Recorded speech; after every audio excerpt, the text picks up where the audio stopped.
आज की इस वीडियो में आपका बहुत बहुत स्वागत है। आज हम लोग क्लास 10th पर्सनालिटी 3.1 का प्रश्न नंबर 1 सॉल्व करेंगे। प्रश्न नंबर आपका 1 दिया गया है कि आफ्ताब अपनी पुत्री से कहता है कि 7 वर्ष पूर्व मैं तुमसे 7 गुनी आयु का था। अब से 3 वर्ष बाद मैं तुमसे केवल 3 गुनी आयु का रह जाऊंगा। तो पूछा कि क्या यह मनोरंजक है? इस स्थिति को बीजगणितीय एवं ग्राफीय रूपों में बदलिए। तो देखिए, आफ्ताब किसी व्यक्ति का नाम है और उसका पुत्री है। तो जिसमें आफ्ताब जो है अपनी पुत्री से कहता है कि 7 वर्ष पूर्व, मतलब कि 7 साल पहले का बात बोल रहा है कि 7 साल पहले मैं तुमसे 7 गुनी आयु का था।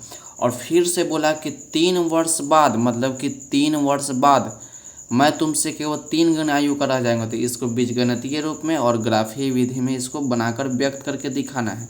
तो चलिए इसको हम लोग सॉल्व करते हैं। ध्यान से देखिएगा, वीडियो बहुत अच्छा लगेगा आपको देखने में। अगर वीडियो अच्छी लगेगा तो चैनल को लाइक सब्सक्राइब और शेयर जरूर करिएगा।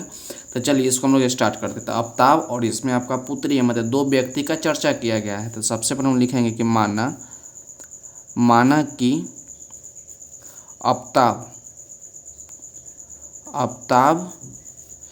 की वर्तमान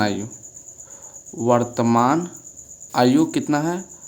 वर्तमान आयु x वर्ष है। इसको मान के चले कि क्या है कि देखिए, आफ्ताब किसी पिता का नाम है। आफ्ताब मतलब यहाँ बोला है कि आफ्ताब अपनी पुत्री से, मतलब आफ्ताब क्या है? पिता है पुत्री के लिए। तो लिखेंगे माना आफ्ताब की आयु x वर्ष है और उसके पुत्री का आयु कितना वर्ष मानेंगे? y वर्ष मानेंगे। और उसके लिखेंगे कि और उसके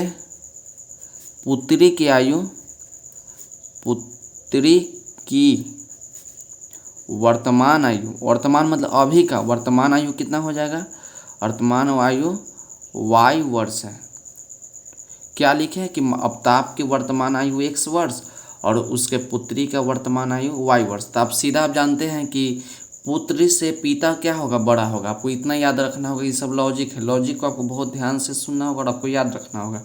इसमें क्या देख रहे हैं कि आफ्ताब पिता और पुत्री उसका है, बेटी है। तो मानिए कि पुत्री बड़ा होगी या आफ्ताब बड़ा होगा? तो आफ्ताब बड़ा होगा कि कहीं न कहीं उसका पिताजी बड़े होंगे। तो देखिए, इतना तो बात हो गया। अब उसके बाद बोला कि 7 वर्ष पूर्व मैं तुमसे 7 गुनी का था। ये आपका पहला स्टेप में होगा। तो लिखेंगे हम लोग कि 7 वर्ष पूर्व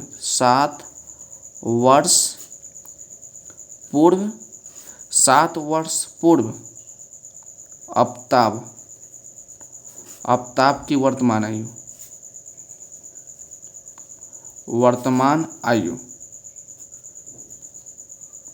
क्या आपसे बोला कि 7 वर्ष पूर्व। तो 7 वर्ष पूर्व, तो अभी का इसका वर्तमान आयु कितना है? अभी का वर्तमान आयु इसका x है। तो 7 वर्ष पहले इसका कितना होगा? तो जितना आयु होगा उसमें से हम लोग 7 घटा देंगे तो वही आपका आयु होगा। सिंपल आप लॉजिक सोचिए कि मानिए कि अभी आप 20 साल के हैं। अब 20 साल के अभी आपसे कोई पूछा कि 5 साल पहले आप कितने साल के था? तब अभी आप 10 साल के हैं और 5 साल पहले, तो 5 साल तो 10 में से 5 घटाइएगा तो 5 साल के होइएगा। तो वही बात है कि आफ्ताब का वर्तमान आयु x वर्ष था। तो 7 वर्ष पूर्व मतलब पहले, तो वर्तमान आयु में तो 7 वर्ष घटा देंगे। जब पिता का आयु घटेगा तो पुत्र का भी आयु घटेगा।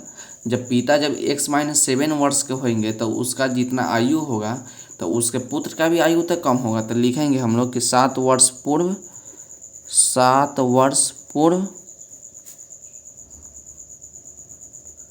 पुत्री की आयु।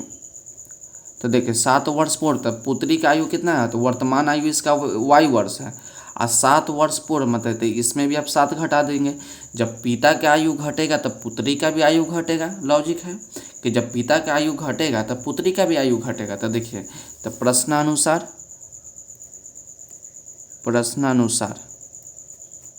तो देखिए आपसे क्या बोला कि 7 वर्ष पूर्व मैं तुमसे 7 गुनी आयु का था। तो 7 वर्ष पूर्व तो x-7 और इक्वल टू में लिखेंगे y-7। अब देखिए कौन बोला? आपसे बोला कि 7 वर्ष पूर्व मैं तुमसे 7 गुनी के था। तो देखिए इसमें लॉजिक यही है कि बराबर करेंगे। तो ये आपका देखिए x वाला आपका पिता है और y आपका पुत्र है। तो 7 गुना का था तो हम लोग ये देखिए ये आपका अवतावी और अवताव के पुत्री, तो हम लोग अवताव के पुत्री में 7 से गुना करेंगे तब ना पिता और पुत्र का आयु क्या होगा, बराबर करना है। हम लोग बराबर लेके चले हैं कि अब देखिए 7 गुना था तो हम लोग इसमें 7 से क्या करेंगे, मल्टीप्लाई करेंगे। ये लॉजिक है कि सिंपल सोचना है कि दोनों को क्या करना है, बराबर करना है। तो ये आपका पुत्र, ये आपका पुत्री, तो पुत्री में हम लोग 7 से गुना करेंगे तो दोनों क्या होगा, बराबर होगा। तो चलिए इसको थोड़ा सॉल्व कीजिए। तो x माइनस 7y और माइनस 7 में 7 से मल्टीप्लाई करेंगे तो 49।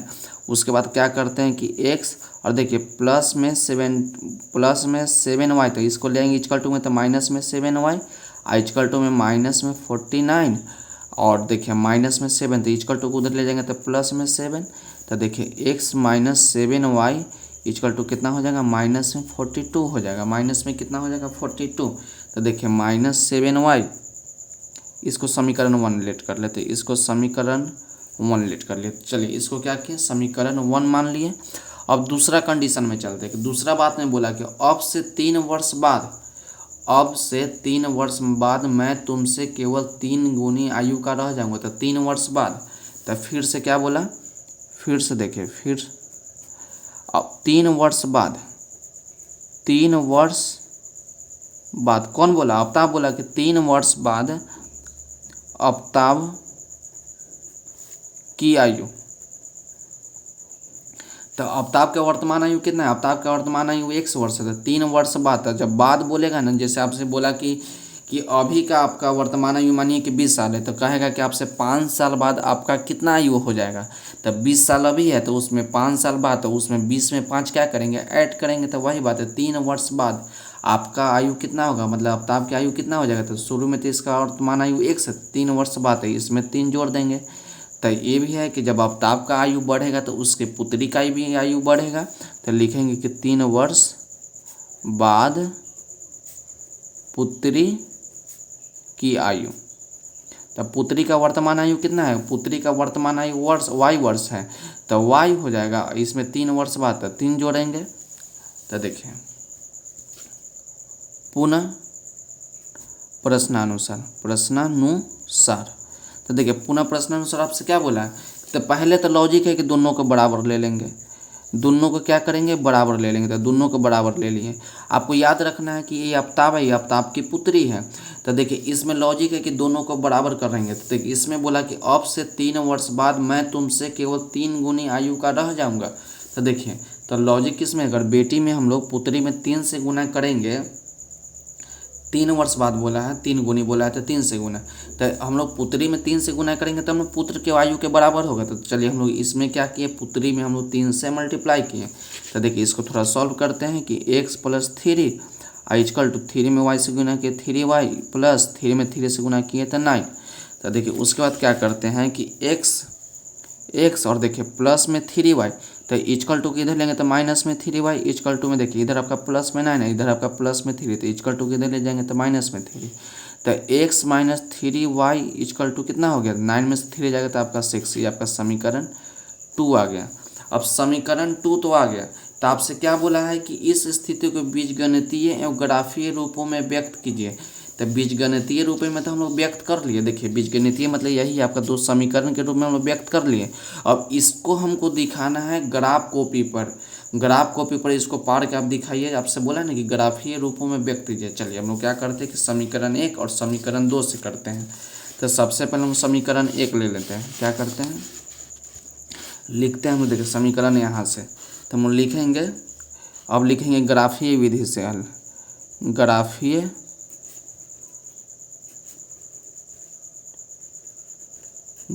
विधि से, इतना लिखे बहुत है, ग्राफीय विधि। तो हम लोग पहला समीकरण लेंगे, तो समीकरण हम लोग लिखेंगे समीकरण 1 से। तो लिखते हैं हम लोग समीकरण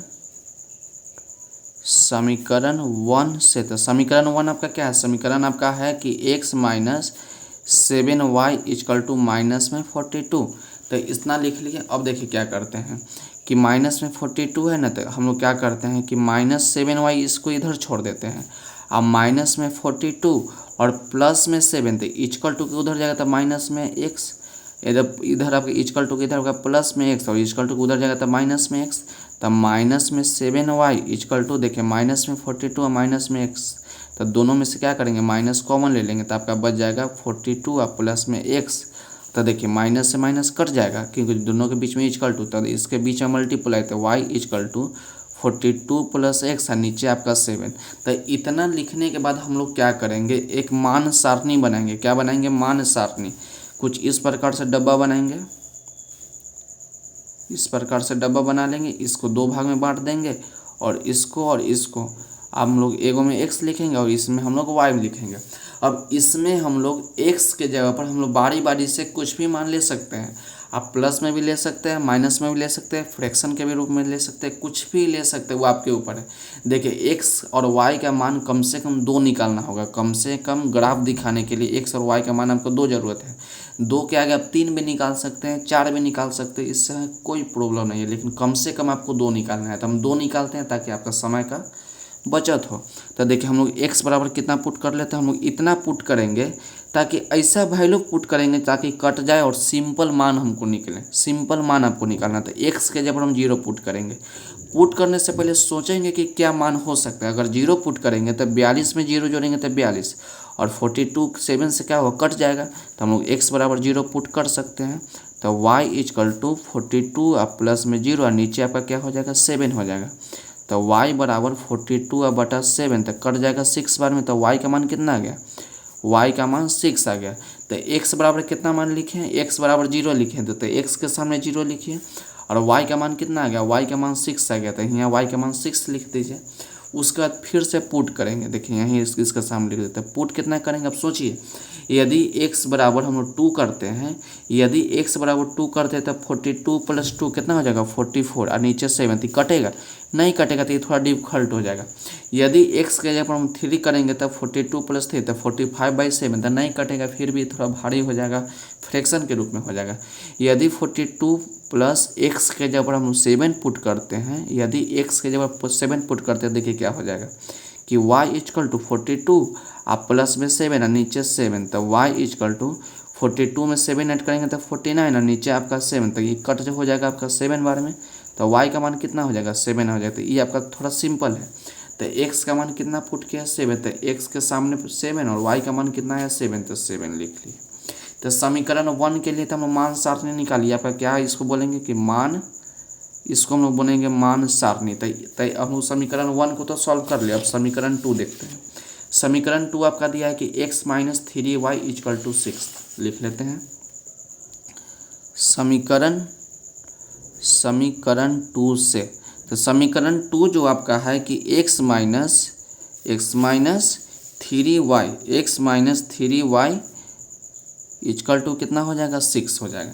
तो उसके बाद देखिए क्या करते हैं। आपका क्या दिया है कि x minus 3y equal to 6, तो x बराबर हम कितना लेते हैं, देखिए माइनस में 3y और इक्वल टू के उधर ले जाएंगे तो प्लस में 3y हो जाएगा। तो देखिए x इक्वल टू 3 और माइनस में 3y इक्वल टू के उधर ले जाएंगे तो प्लस में 3y। अब इसमें हम लोग y का मान देखें, तो इसके लिए भी एक मान सारणी बना लीजिए। मान सारणी बना लीजिए, इसको 2 भाग में बांट दीजिए, एगो में x और एगो में y। तो देखिए y, तो हम लोग y के जगह पर कुछ भी पुट कर सकते हैं, वो आपके मन के ऊपर है। और ऐसा पुट करेंगे ताकि आपका छोटा से छोटा मान है, तो हम लोग पुट करते हैं y बराबर 0। तो x बराबर क्या लिखेंगे 0 प्लस 3 इंटू 0, तो x इक्वल टू 3 प्लस किसी भी संख्या में 0 से गुना कीजिएगा तो 0, तो x बराबर कितना हो जाएगा, x बराबर आपका 6 हो जाएगा। तो y का मान कितना पुट किए हैं 0, तो y का मान 0, तो इसके सामने 0, x का मान कितना है 6, तो इसके सामने 6। उसका देखिए फिर से पुट करते हैं। पुट y का मान कितना पुट कर दे, y का मान हम लोग पुट कर देते हैं 1, तो y का मान कितना पुट कर दिए 1 कर दिए। तो देखिए x इक्वल टू 6 और प्लस 3 और y के जगह पर 1, तो x इक्वल टू 3 6 प्लस 3 में 1 से मल्टीप्लाई करेंगे तो 3, तो x बराबर कितना हो जाएगा 9। तो y बराबर 1 है तो 1 लिखिए और x बराबर 9 है तो 9 लिखिए। तो दोनों समीकरण के लिए हम लोग तो मान सारणी निकाल लिए। क्या किया कि दोनों समीकरण के लिए हम लोग मान सारणी निकाल लिए। अब इसको क्या करना है कि हम लोगों को ग्राफ पर दिखाना है। क्या करना है, ग्राफ पर दिखाना है। तो चलिए इसको एक ग्राफ पन्ना ले लेते हैं और इसको हमको क्या करना है, ग्राफ पेपर पर दिखाना है। तो चलिए इसको दिखाने का हम लोग प्रयास करते हैं। ध्यान से देखिएगा, वीडियो बहुत अच्छा आपको लगेगा। तो देखिए सबसे पहले क्या करेंगे कि दो अक्ष बनाएंगे। एक वो देखिए आपका दो पहले अक्ष बना लेते हैं। पेन से आपको बना देते हैं, आप पेंसिल से बनाने का प्रयास कीजिएगा ताकि आपको गलती ना हो। ये आपका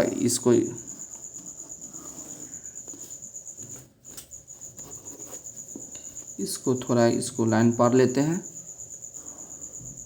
इसको प्रकार से हो गया। और ये देखिए, और ये आपका क्या करते हैं कि इतना पार लेते हैं, हम लोग इतना पार लिए। उसके बाद क्या करते हैं, ये आपका एक्स एक्सिस हो जाएगा और ये आपका माइनस में एक्स एक्सिस हो जाएगा आपका। देखिए, और ये आपका क्या है, मूल बिंदु है। तो मूल बिंदु में क्या होता है कि एक्स भी जीरो होता है और वाई भी जीरो होता है। ये आपका एक्स एक्सिस, एक्स अक्ष लिख दीजिए मन है तो, यार ये आपका एक्स माइनस में एक्स अक्ष हो जाएगा। और ये आपका क्या हो जाएगा, ये आपका वाई अक्ष हो जाएगा, ये आपका वाई अक्ष हो जाएगा और ये आपका माइनस में वाई अक्ष हो जाएगा, माइनस में वाई अक्ष हो जाएगा। तो इतना लिखना नहीं है। तो देखिए अब हम लोग सबसे पहले मान देखेंगे कि हम रेंज कितना से कितना लेते हैं। सबसे पहले देख रहे हैं कि एक्स का मान आपका 0 से लेकर 7 तक गया है। ऊपर वाला आपका दोनों एक्स का मान, तो एक्स का मान आपका 0 से 7 गया है और इसमें आपका एक्स का मान 6 से लेकर 9 तक गया है। तो सबसे हाईएस्ट मान कहाँ तक गया है, तो सबसे हाईएस्ट मान आपका 9 तक गया है। याद रखिएगा सबसे हाईएस्ट कितना तक गया है, 9 तक। और वाई का मान देखिए, वाई का मान 6, 7 और यहाँ पर वाई का मान 0, 1। तो वाई का मान सबसे ज़्यादा कहाँ गया है, तो वाई का मान सबसे ज़्यादा आपका 7 तक गया है और एक्स का मान आपका 9 तक गया है। तो देखिए, तो एक्स का मान 7, 9 तक गया है ना। तो 1, 2, 3, 4, 5, 6, 7, 8 और 9। तो लिख देते हैं 1, 2, 3, 4, 5, 6, 7, 8, 9 और इसको भी लिख लीजिए 1, 2, 3, 4, 5, 6, 7 तक गया था। इसके छोड़ देते हैं 7, 8, 7 के बाद 6 ना होगा, 6, 5, 4, 3, 2, 1 ये आपका 0 हो जाएगा। तो इधर हम प्लस में लिए थे, इसको क्या लेंगे, माइनस में ले लेंगे। माइनस में 1, माइनस में 2, माइनस में 3, माइनस में 4, माइनस में 5। ये जरूरी नहीं है कि ऊपर हम 7 लिए थे नीचे भी 7 लेंगे, आपको कोई ज़रूरत नहीं, ले भी सकते हैं और नहीं भी ले सकते हैं। और इधर देखिए आपका माइनस में 1, इधर आपका एक्स प्लस में, तो इधर आपका एक्स माइनस में, -5। चलिए इतना तो आपका काम हो गया। सबसे पहले क्या करना है कि आपको अक्ष बनाना है।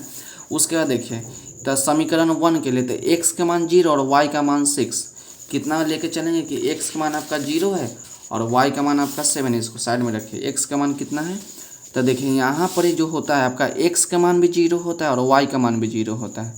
तो देखिए पहले लाइन में चलिए, तो एक्स का मान भी पहला लेंगे और वाई का मान भी पहला लेंगे। तो एक्स का मान 0 और वाई का मान 6।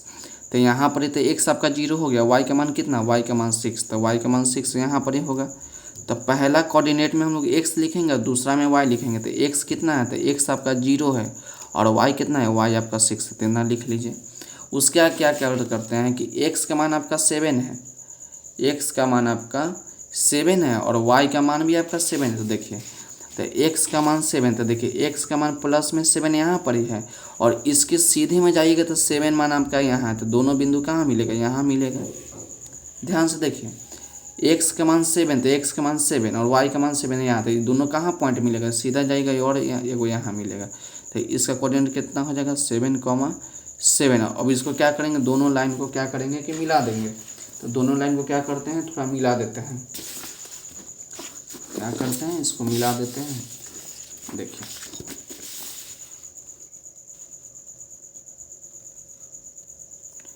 दोनों लाइन को क्या किए, मिला दिए।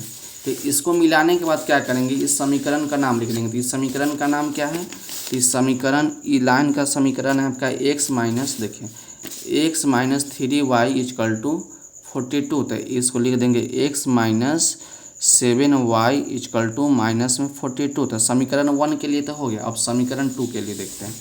तो समीकरण 2 के लिए आपका मान सारणी ए वाला है। तो x का मान 6 और y का मान 0। तो देखिए x का मान 6 और y का मान 0 याद रखिएगा कितना, कि x का मान 6 और y का मान 0। तो देख रहे हैं कि x का मान 6 तो यहाँ हो गया और y का मान 0। तो यहीं पर ही ना आपका x भी 0 हो गया और y भी 0 हो गया।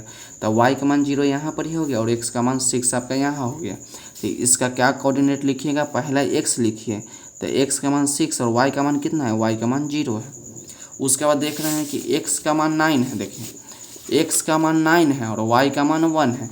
तो देखिए x का मान 9, तो x का मान 9 आपका यहाँ पर ही है और उसके बाद y का मान 1। तो देखिए ये आपका y, तो y का मान यहाँ। तो देखिए इसको इसे चलिएगा और इसके सामने, तो यहाँ पर दोनों लाइन मिल सकता है, x बराबर 9 और y बराबर 1। तो इसका नाम क्या हो जाएगा, इसका नाम हो जाएगा x बराबर 9 और y बराबर 1। अभी क्या करेंगे, दोनों लाइन को मिला देंगे। तो दोनों लाइन को आप मिला दीजिए।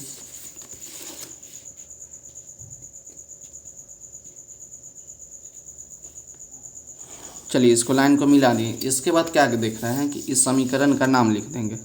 इस समीकरण का नाम लिख दीजिए कि x - 3y बराबर 6।